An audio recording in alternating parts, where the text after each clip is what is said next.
속보가 또 들어왔나요? 잠깐만요. 조금 전에 이제 조승래 수석 대변인이 분명히 정치 판결을 했고 이번 저녁 5시에 있었던 국회에서 있었던 민주당 긴급 최고위에 이재명 대표 본인도 참석을 한 것 같습니다. 예. 이재명 대표 본인이 얘기했어요. 당대표로서 흔들림 없이 일할 것이라는 의지를 표명했다. 이게 민주당이 공식적으로 한 얘기입니다. 본인 때문에 일단 어쨌든 뭐 야당의 구심점이 흔들리고 있다는 평가도 많이 나왔는데 일단 본인도 긴급 최고위원회 당대표 자격으로 참석을 했고 당대표로서 흔들림 없이 일할 거다. 뭐 내일 앞서 얘기했다시피 내일 3번째 장외 집회도 참석할 거다. 뭐 이런 얘기도 했습니다. 알겠습니다. 약간 어려울 수 있지만 중요한 문제라서 저희가 한번 짚어봤고 두 분의 변호사와 이현정 의원의 말씀 들어봤다면 이제부터 만나볼 건 이런 거예요. 민주당이 왜 긴급 최고위까지 직접 열었을까? 어쨌든 당대표지만 개인 문제인데 아닙니다. 이게 이재명 대표 개인 차원의 문제를 넘어서는 게요. 이게 만약에 오늘 1심 판결이 대법원에서까지 이어지면 이재명 대표가 대선에 출마하지 못하는 건 물론이고 선거관리위원회의 보전금을 434억 원 반납해야 됩니다. 박성민 비서관님.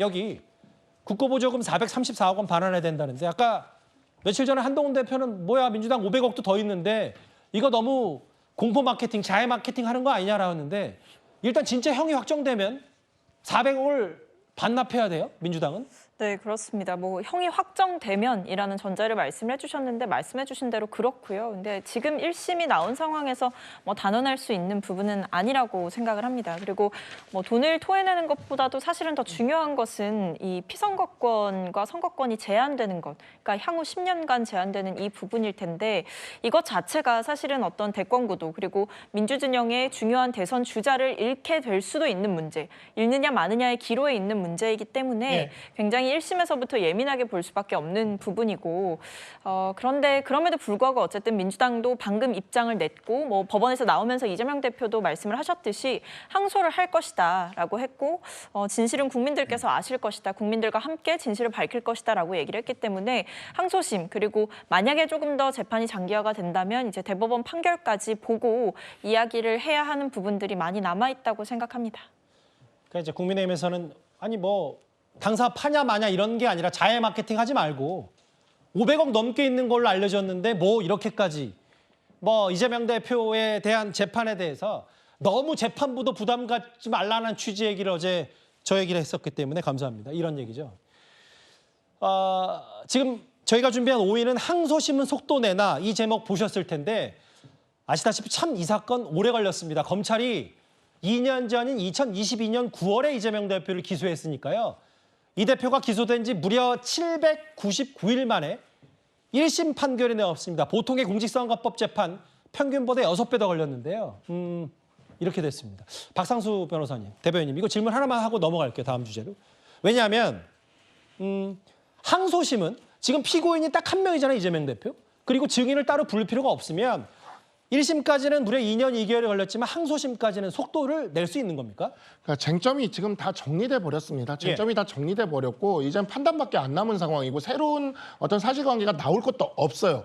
근데 다만 이제 7일이라는 요 기간을 아마 꽉 채울 것이고 그다음에 재판부 배당되고 이렇게 하다 보면은 원래 지금 633이라 그래서 법에 정해져 있는 그 기간을 대법원장이 지금 지키라고 이야기는 했지만 이런 부분에 있어서 3개월이라는 기간을 2심에서 지켜내기가 아주 빠듯한 기간입니다. 그렇지만 달리면 뭐 못할 거는 없는 그러한 기간이라고 좀 말씀드릴 수 있고요. 상고심 같은 경우에는 3심은 사실 법률심이기 때문에 뭐 3개월 충분히 그 안에 선고를 낼 수가 있습니다. 그렇다면 아무리 늦어진다 하더라도 내년 6월 이전에는 최종심 선고가 기대되는 사안이다. 이렇게 좀 말씀드릴 수 있겠습니다. 그러니까 어쨌든 혐의가 이번에 딱 다투는 것들이 딱 갈려져 있고 박 대변인 말씀은 2심 선고, 최종심 선고 여기서 증인을 뭐 재판부가 추가로 부를 가능성이 극히 적기 때문에 내년 상반기면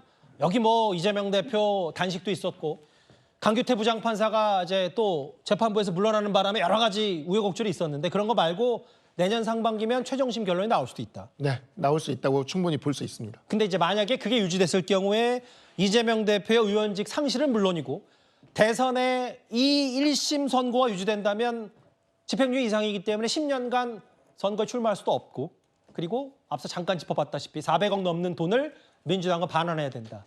이런 큰 흐름을 살펴봤습니다.